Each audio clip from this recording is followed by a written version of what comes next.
communities. And this is work that I did during my PhD and continuing to be involved in the Kelowna Lake region of the Yukon. So before I begin, I just wanted to acknowledge that the work that I'll be talking about was in the Yukon, in the Kelowna Lake area, which is the land of the Champagne and Ajax First Nations and Kelowna First Nations. So I just want to thank them for allowing us to work within their traditional territory. So I'm sure everyone here is aware that climate change is happening and is impacting a lot of species around the globe. Some of the main things that are being documented are species range shifts, but also sort of a mismatch in the timing of some spring phenologies with spring temperatures. An ecologist is under increasing pressure to predict the impacts of climate change on species, but as you can imagine, this is quite a difficult task to do, because not only do you have to understand how climate impacts species, but also all the complexities of all the different species they interact with on the landscape. And as difficult as this may be, what I've done with my work is just tried to separate it into really clear sort of goals that can help us understand how climate change may impact species. So one is just to develop an understanding of how climate influences some aspect of a species demography that you're interested in. Trying to improve our understanding of what factors actually limit that species abundance on the landscape, and then also gain knowledge on how that species may impact the broader ecological community. So today I'm really going to be talking more about points 1 and 3 there, in my work in Kelowna. And all of my work there has really been on snowshoe hares, which are small legomorph species. And they really are a keystone species of the boreal forest. And so for those of you who don't know much about snowshoe hares, they exist throughout the boreal forests of North America.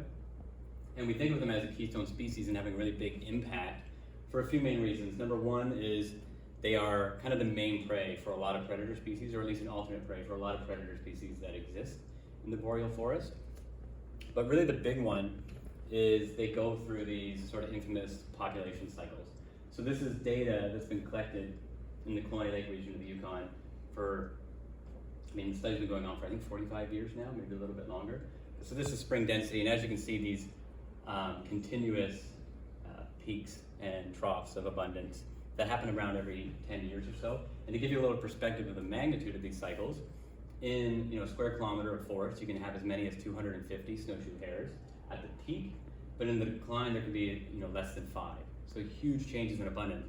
A student actually, for those who know Joni Kenna in the Wheel Lab, she was just up there trapping, and on this one grid they caught 1 hare in 2 trapping nights, and on that same grid when I was there a few years ago, we caught like 80 or 90 different individuals in 2 trapping nights. So just like a massive change in the number of hares around the landscape. And as you can imagine, that impacts the number of predators that you find. So in the top graph there, snowshoe hares are in the yellow bars, but you're looking at lynx density in coyotes in those blue and pink dots. So you can see predator densities fluctuate in abundance with snowshoe hares.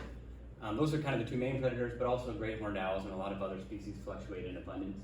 And maybe some that you might not think of, like ravens actually in the study area fluctuate with snowshoe hares. So they impact a lot of species, not even ones that you'd think of as predators. So really important animal to the food system of the boreal forest throughout North America. And there's actually been some recent concern that population cycles are kind of dampening with climate change, and a lot of other species that go through these cycles, like different bulls and mice. But here this is Arctic lemmings. And for lemmings, the thought is that it's changes in winter snow condition that are actually increasing their risk of predation, and that's causing them to go from these huge cycles of abundance that happen much more frequently than snowshoe hares to just sort of petering out at their low densities. And you can imagine if something like this happens, it could have a huge impact on the number of predators, but also just the dynamic of the whole boreal forest community, the Arctic community for these species. But snowshoe hares, we also might wonder if that type of thing could be happening to snowshoe hare population cycles in the future. They also are this sort of winter adapted mammal. They have these really large feet relative to their body weight, hence the name, and that helps them run on top of deep, soft snow. So the concern is that with warmer temperatures, maybe more rain on snow events, or more precipitation in the winter falling as rain, they'll have shallow snow and harder snow, and that could sort of increase their risk from predators. And maybe we'll start to see these collapsing population cycles like some have observed in other areas. Now, I'll just show you this video, hopefully it's working. If the internet struggles. It might take a second. Is the internet here usually okay? Oh, there we go. This was actually filmed as part of this documentary called Wild Canadian Year. But this was filmed in our study area on the hares and lynx that we work on. And I'll just let it play. I don't know, maybe there's volume. For his camouflage to succeed. I don't really know what that hare is doing. It's obviously been seen.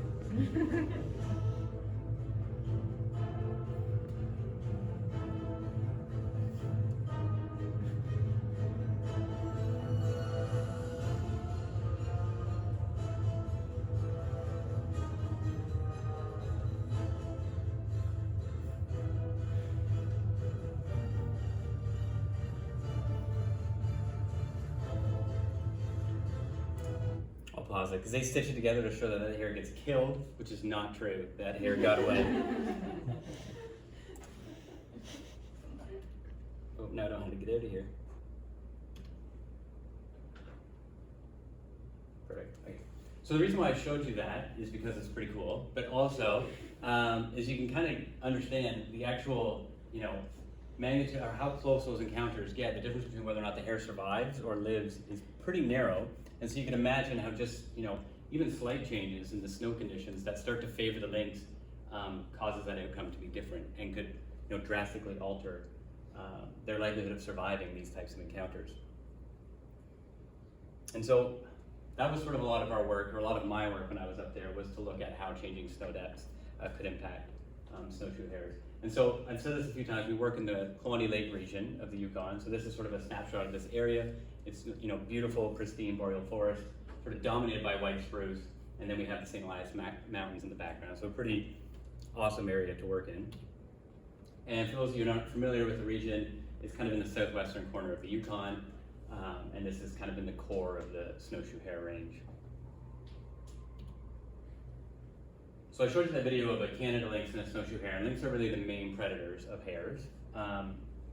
But they're also a really snow-adapted mammal. They have these really large feet as well relative to their body size. So we could imagine that changing in snow conditions could impact them to some extent as well, similar to hares.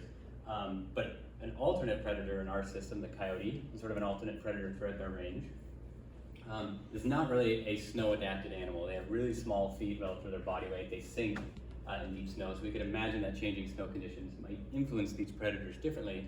And I think kind of understanding that relationship is important, not to know just what's going to happen with snowshoe hares, but also the broader predator-prey community.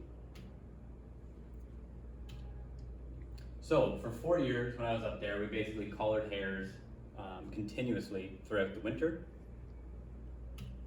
And every day we would go out and we would check to see which hares were alive or dead. The collars produce, if they haven't moved in 6 hours, they produce a fast signal, so you can tell that the animal has died. And then we'd also monitor snow conditions, temperature, so we do snow depth, snow hardness, daily snowfall. How we measure snow hardness is just the sinking depth of a penetrometer, it's called, but basically just like a weighted object dropped from a standard height on the snow, and how far it sinks gives you an idea of how hard the snow is. So we do that every day, and then we basically just correlate mortality rates to the weather conditions. And the big thing is we want to know which predator was killing hares in these different environments. And so to do that, we would try to locate the kill site as fast as we could to see what hare or what predator killed the animal. And in the winter, it's pretty easy, based just on tracks in the snow. But they'd also have different kill sites. So this is a lynx kill site where it's like a really clean pelt with nothing in it, and then this sort of gut pile in the collar left on the snow. If it was a coyote kill site, it would just be like, a grotesque scene of ripped apart hair. But oftentimes, they would cache it. When we get to a coyote kill site, it would be a cache, either the full hair, sometimes just the head, sometimes the collar. And it's really cool because sometimes you would get to a cache site where its tracks would be covered. It would be a pretty big area where you wouldn't know where this hare was if it wasn't collared. So it's kind of cool, but a lot of the coyote kill sites we get to would just be the cache. So we monitored 321 hares, and we had 153 mortalities. And most of these, 85%, were coyotes and lynx. So they really are the main players in our system. And then we use the Cox proportional hazards models, what it's called, to sort of look at what factors are driving changes in mortality risk. We also have great horned owls and goshawks as other predators in our system, but really just fewer kill sites were caused by them. So what we found is that really a lot of the mortality risk is being driven by snow depth, so not necessarily that surprising. So in these graphs here, on the y-axis for the most part is going to be risk or a hazard ratio, and anything above 1 means increased risk. 1 is like your baseline mortality risk throughout the winter. So basically when we get into shallow snow, particularly below 35 centimeters, we start to get a big change in risk on snowshoe hares, and maybe a little bit of a larger effect on juvenile snowshoe hares. So these are hares that were born that summer, preceding summer. And we didn't find this big clear signal with snow hardness driving mortality risk. It really seemed like snow depth. And we actually got something confusing where it seemed like they were dying more in softer snow. What was happening is this interaction with snow depth and hardness. So basically, in deep snow, which is shown there in that blue line, risk starts to increase as it gets harder, which makes sense. And so that's basically a sinking depth of a lower number just means harder snow. But in the shallow snow there, in that red line, it's that shallow, soft snow where hares were at a really high likelihood of being killed. And that was pretty much driven entirely by coyotes.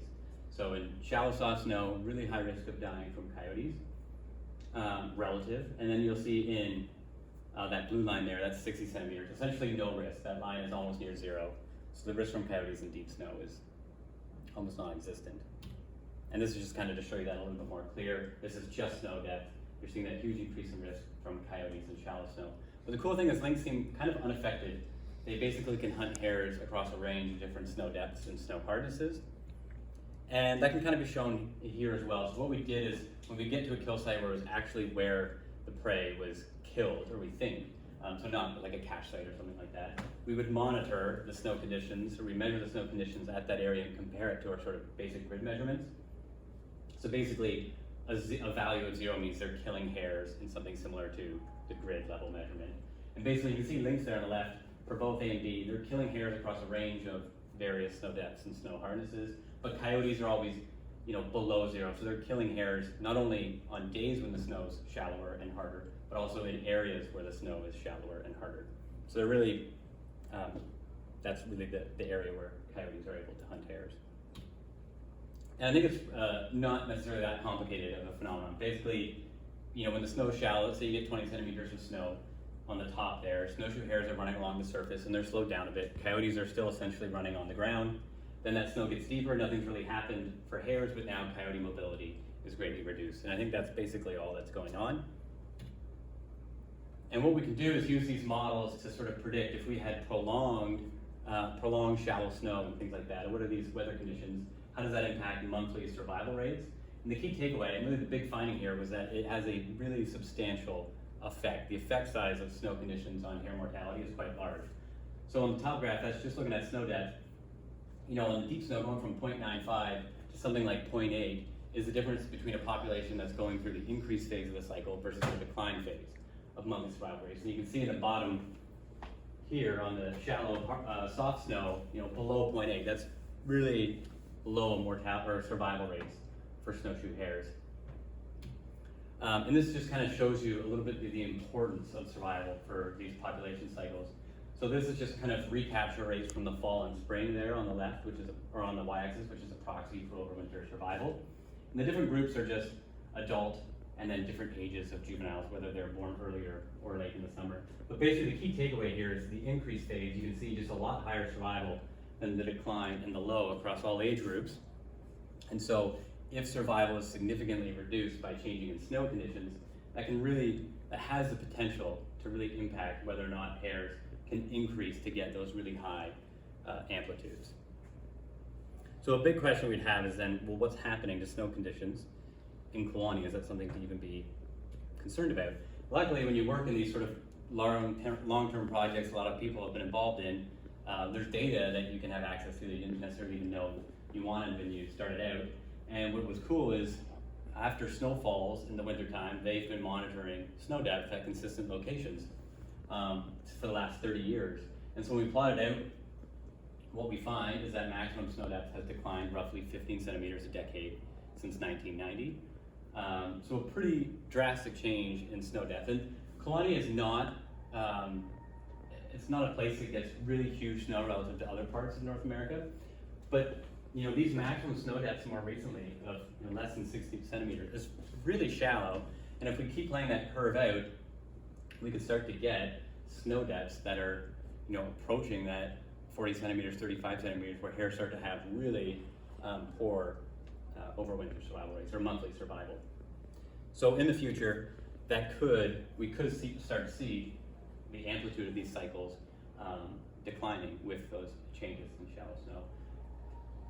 Some of you may wonder, are cycles already declining based on those changing conditions? Because it kind of looks like that. The difficulty of working with cyclic species is, to get a sample size of 5 for peak abundance, you have to monitor them for like 50 years. So it's not really the best to try to get a change, because a lot of that's really driven just by that huge cycle in the first year they started monitoring. But maybe they are seeing decreases in cycle amplitude already, and snow conditions keep going the way they are, you'd expect to maybe see that changing drastically in the future. And I think really a big takeaway is that coyotes really are favored in these shallow snow environments. So if that is the future of Kluane, I would expect that coyotes are really going to take advantage of that. And for lynx, if we're expecting it to impact lynx in any way, it doesn't really look like it's going to be through their own hunting success, but maybe through sort of indirect competition with coyotes. So that's just the winter. Now we might wonder what's going on with other seasons for snowshoe hares. And I mentioned the large feet relative to their body size. That's one of the ways they're winter adapted. But another way is they actually change color. So in the summertime they're brown, and then they change to white in the winter to match the presence of snow. And so the idea is that with warmer temperatures, less snowfall, that fewer days with snow on the ground, they'll become increasingly mismatched if they can't change the rate that they change color or the timing of it. They'll become increasingly mismatched in the future, and that may also impact their survival rates. And so this has been found this is a population in Montana, that animals that were mismatched had a higher likelihood of dying, they had lower weekly survival rates. And they also looked at coat color change rates, which are sort of the black lines you can see on all 3 of those figures. That's the change rate of the snowshoe hare, going from 100% white to 0% white. And what those blue, orange, and red lines are, that's projections of snow cover into the future under various climate change scenarios. And so the bottom graph basically is saying that hares, if they don't have the ability to adjust, their change rates will become increasingly mismatched in that population. So that begs the question, does coat color mismatch impact hare survival in Kluane? That's one population in the southern parts of their range. And we actually had that data. We were monitoring survival. We were trying to get regular updates on their coat color in the fall and spring. And so a master's student here in the Wheel Lab, Shoni Kenna, has actually been looking at that during her master's over the last couple of years. And using the same sort of models that I showed you with the winter survival, what she actually found is something really surprising, that mismatched hares had better survival than matched hares in the autumn, and basically no real effect in the spring. And so that's matched versus mismatched there. In the autumn, this is the hazard ratio, so higher value means increased risk of dying. And yeah, you see matched hares, brown on brown, have a higher likelihood of dying than white on brown hares. So this is really shocking, not really what you would expect. But to understand this, I think we need to consider the sort of multiple adaptive benefits of changing or molting in the fall and spring. So one is for camouflage, but also to reduce their energetic demands going into winter where there's colder temperatures, but also less food available. And so when they change color, they have increased coat insulation. They lower their metabolic rates during this process. And so the thought was maybe these changes in cold climates lower their foraging rates and their exposure to predators. So even though they're mismatched, they're better suited to those cold temperatures if they still change coat color.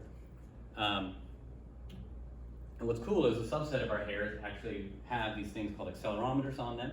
And for anyone who hasn't used them, what they do is they measure acceleration on 3 different axes. But what you can do, and what we've done in the hares in Kluane, is you can sort of record different behaviors that they're doing, look at the signatures that you get on the axes, sort of calibrate them to say this signature means foraging, this signature means not moving, and then you can sort of monitor the behavior of wild hares using accelerometers. So a few of the hares had these devices, and what Joe did was looked at foraging rate of matched and mismatched hares in different temperatures. And basically, on the left here, what you can see, the red is a mismatched hare, so a white hare on a brown background. In cold temperatures, it is actually lowering its foraging rate, where in the gray there, the brown on brown hares are increasing their foraging at colder temperatures.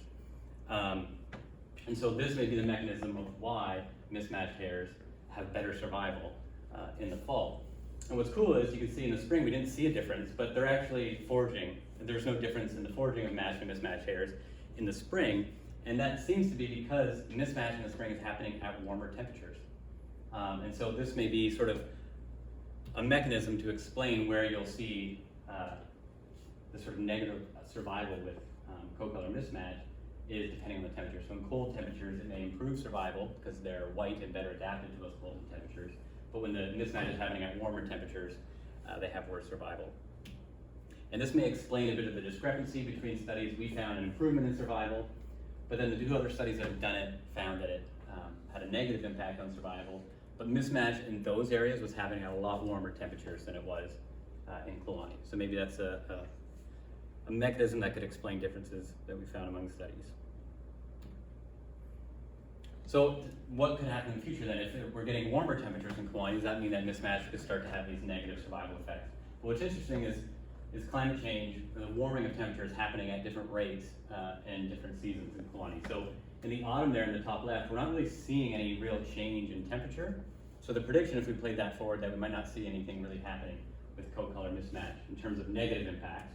But maybe as we play this sort of spring out, we'll start to see that mismatch will have a bigger impact on survival. Something that I think is just cool is just how drastic the changes in temperature have been in the winter in Kelowna over the last 50 years or so. And so maybe that is the reason why is these warmer temperatures of why we're seeing such big changes in snow depth in that area. So some future work on coat-color mismatch that I'm working on here at MUN.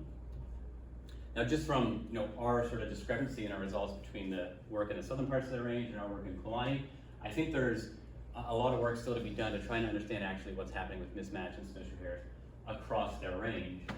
In some of those southern studies, they're projecting that hares are becoming increasingly mismatched due to climate change, and this is going to have negative effects. But I think it still begs the question, is that true? Are hares becoming mismatched, and how does that vary across their range? And really, what factors are driving this variation? Is it just, how many days have snow cover in that area? Is it how fast climate change has been happening in that region? Is that what's dictating how mismatched those populations are becoming? And the cool part about coat color is it's kind of a phenological mismatch that can really easily be monitored. It's not something that really takes that much logistic work to get that data, because a lot of studies are using trail cameras to monitor populations, and if you have an image of a snowshoe hare, you really have all the data you need. It's coat color, the snow cover on the ground, and the location where you can start to look at some of these questions.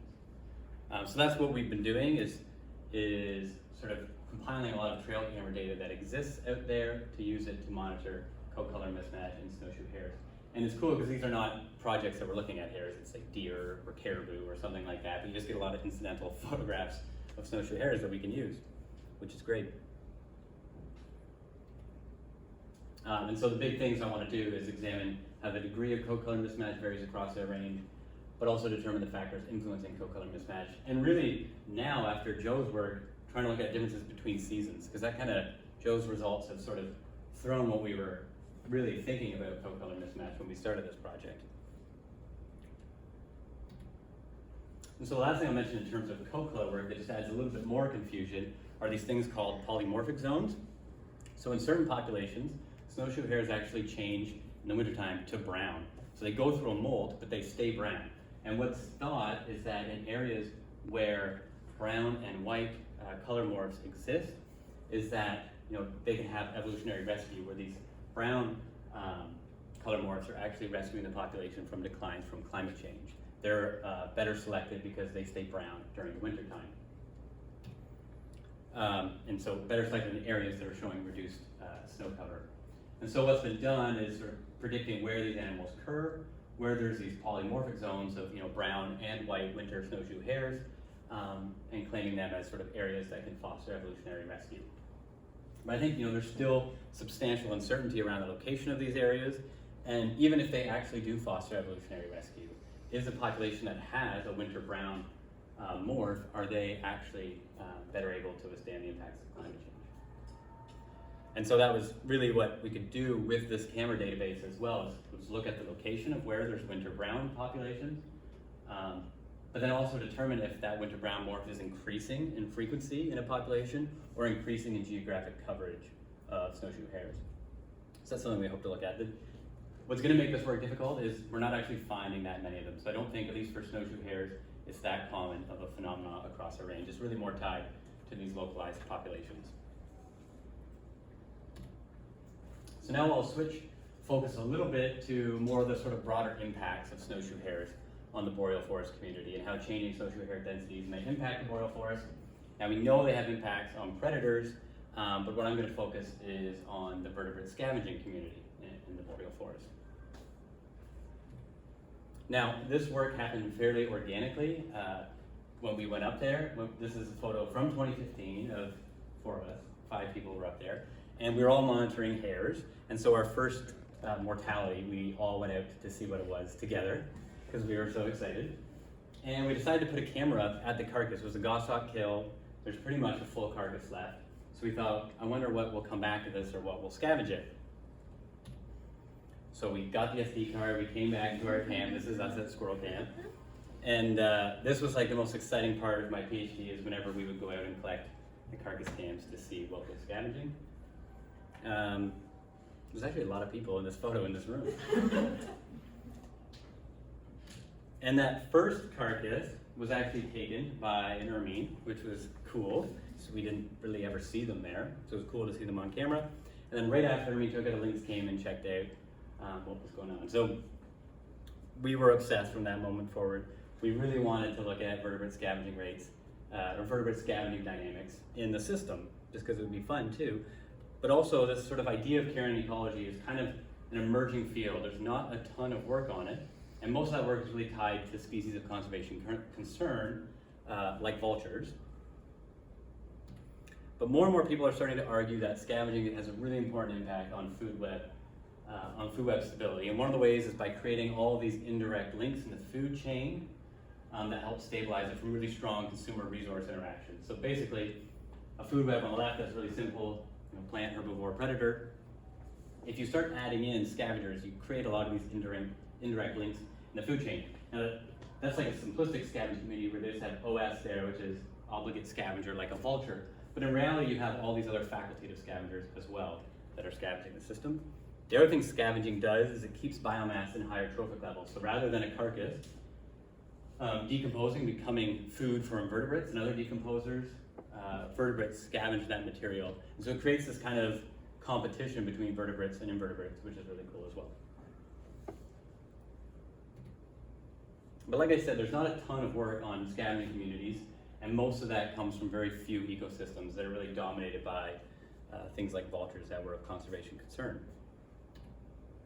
And so we don't know a lot about the factors that drive vertebrate scavenging rates, but also we could be biased to just work done in certain locations. So one such thing is how temperature influences scavenging. It's thought that in warmer temperatures, scavenging rates of vertebrates decline because they start having increased insect activity, invertebrate activity at the carcass site. So there's like that competition. But we can imagine in Kelowna, where invertebrates are basically gone for most of the year, that might not be what's happening. There's also not a lot of understanding of how different changes in the biotic community will influence vertebrate scavenging rates.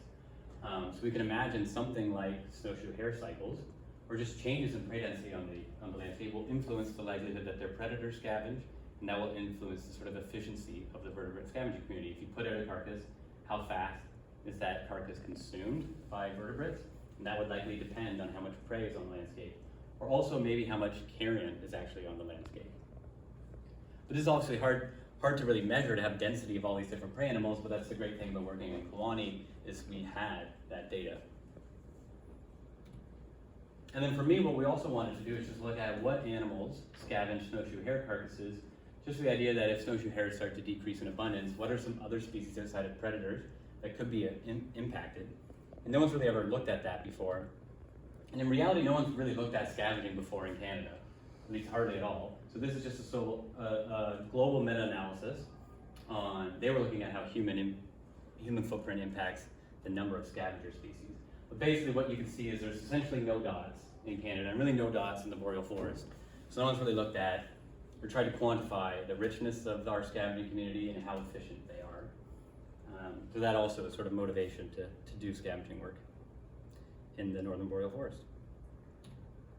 And so we put out 100 hare carcasses, and we recorded different measurements at the carcass site, but we also used other data that we were recording, like temperature, but also hair density. And we were able to calculate, because we had all these other data like survival rates and the amount of the carcass remaining, we could calculate things like carrion availability. So we wanted to see how these different variables impact vertebrate scavenging rates in our system. And so we have a really unique scavenging community because we lack things like vultures and these dominant obligate scavengers. We don't really have wolverines to a really high density in our area, at least not in the scavenging community. So birds, maybe Canada jay, raven, magpie, those would probably be what you would think of as maybe scavengers. But for the mammals, it's kind of cool because red squirrels, Canada lynx, and snowshoe hares were our three main scavengers, or mammalian scavengers, in our community. And it's neat because like a lot of people didn't even think lynx would scavenge.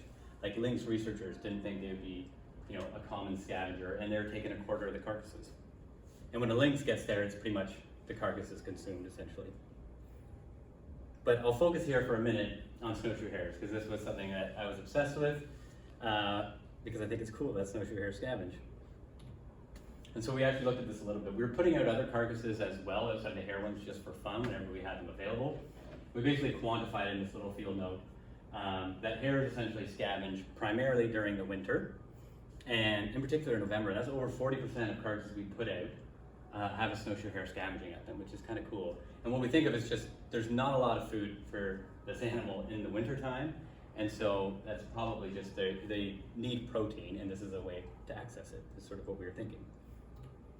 Another cool thing we found is that they actively consume feathers. So this is a grouse carcass, kind of hard to see, but this is basically long feathers from the grouse, and over this series of photos you would see it slowly going into his mouth, and it was there for a long time just actively eating feathers. So we thought that was another cool aspect. Something that's really hard to digest, but it has a lot of protein, so I don't know necessarily why they're doing it, but they eat feathers as well.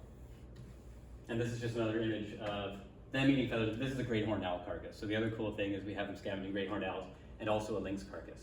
So it's just kind of a fun backwards system. So in terms of the main study, what we found is 24 different species scavenge snowshoe hare carcasses, and disproportionately across the seasons, and that a lot of these species scavenge in the spring relative to autumn and winter, which is cool because there obviously are migratory and hibernating species, but they're there in the autumn, so maybe carcasses are sort of a food source to animals when they arrive in colony in the spring. The other cool thing is 24 is the second richest in terms of number of species ever documented in any of these scavenging studies of that meta-analysis that I showed earlier. So Kelowna has this really rich scavenging community, which is kind of interesting. You wouldn't think of, you know, northern boreal forest of Canada as being like a hotbed of scavenging, but it is, which is cool. And so maybe it's just that there's such a lack of food source that a lot of animals do use it. And so the persistence time, the average time that a hare carcass would be there until it was consumed was about 5.5 days, which is also cool because it's pretty equivalent to other studies that have, you know, done domestic rabbits or other similar sized animals. That's kind of equivalent. So a system that lacks obligate scavengers is still a really efficient scavenging community, which is cool. And we did get some evidence that the number of hares on the landscape was influencing the persistence of these carcasses. So basically, at low hair densities, carcasses persisted for a shorter time period than at higher hair densities. And we think this was driven by their predators, which would make sense. So the probability of seeing a lynx scavenging one of these carcasses was really low at high hair densities, but really high for the time periods where densities were low. Densities of hares were lower. We didn't have a lot of scavenging of other predators, but so it's hard to know if it's just lynx driving this or is it sort of a behavior change in the whole predator community. What we also found is that carcass persistence decreased in warmer temperatures. So that means there was more vertebrate scavenging when it was warm out. This is kind of the flip of what is usually thought of. But again, it's probably because in our system we have little invertebrate activity and it tends to be quite cold. So in really cold temperatures, carcasses persist for longer. And my guess is it's just really hard to, there could be change in smell or something like that. But also when they freeze solid, they're probably really inaccessible to a lot of the smaller scavengers. Another thing that's cool is that the sort of drivers of scavenging rates differed among species. So the main predictors of whether or not an animal scavenged was different for the different scavenger species. And ravens here, this is really the only scavenger we found where the carrion biomass was a better predictor than just hair density. But this could be one of the mechanisms why ravens fluctuate in abundance with snowshoe hares. I mentioned they're one of the animals that do, and it was thought, at least in our region, that it's probably because they're consuming baby hares. But we monitored baby hares' survival. We didn't really get a good sense that there was ravens killing them and eating them. So maybe this is why ravens are tied to snowshoe hare cycles, is because they scavenge them a lot. So I think some of the key takeaways from this work was mainly that temperature and prey density influence carcass persistence in the boreal forest, but also just a variety of different species scavenge snowshoe hare carcasses. So if you allow me to extrapolate a little bit from this work, I think the key takeaway is that any change in hair abundance that we see with climate change, or for whatever reason, it'll influence food web dynamics beyond that than just predator-prey systems. They impact a lot of species in the boreal forest. But also changing temperatures, if we have warmer temperatures in the future, or lower hair density, that's going to influence how long carcasses persist, and that will influence how much carrion is available come spring for invertebrates. So there's a bit of a stretch from the data that we have, but it's reasonable to assume that these variables could alter sort of competition between vertebrate and invertebrate scavengers. Okay, so last thing I'll kind of touch on is what about other carcass types? I mentioned we put out some other animals when we had them available. And what's sort of is the common approach right now in monitoring scavenging systems is you put out a bunch of carcasses and you look at how efficient the community is at consuming them and how many species consume them. And usually it's done with one carcass type, and oftentimes it's like a domestic rabbit, it's something, or chicken, it's something that's not even a wild animal, just to get that many carcasses. But does that extrapolate across carcass types? If I use a different carcass, would I get different numbers? And one of the big things is, it's been argued that carnivores avoid scavenging carnivore carcasses to reduce parasite transmission. And so if this is happening, then you would assume that carnivore and herbivore carcasses are scavenged at much different rates. And we could look at that because we were just putting out, at the same time, lynx and other predator carcasses when they became available, if they were roadkill. We also had some carcasses donated from local trappers in the area. And what we found is that the time it took to initiate scavenging, so that's on the left here, but also how long the carcasses persisted were really different between carnivore and herbivore carcasses. Carnivore carcasses persisted on the landscape for almost a month longer on average. And the herbivore carcasses are just snowshoe hare. The carnivore are primarily Canada lynx, but there was also a few coyotes and things like that. And so, you could assume that could also be based on just size. Carnivore carcasses are bigger. It might not be based on differences in how likely animals are to consume them. So we tried to look at that. If we just looked at the first week that a carcass was put out, on the left here we looked at how many species visited. So basically, how many species did we see on camera? And these are bootstrapped confidence intervals. Basically, the mean there and the diamonds. We didn't really see any difference in the number of species that we detect on camera between carnivore and herbivore carcasses, but we did see a difference in the amount of species that actually scavenged. So it was a difference in the propensity to consume the carcass once visited. And this happened primarily across almost all species. So the blue is carnivore carcasses and the orange is herbivore carcasses, and this is just the proportion of carcasses that were scavenged by these various scavengers. And you can see almost all species scavenge carnivore carcasses less, which is cool. And it may be different reasons for the different species.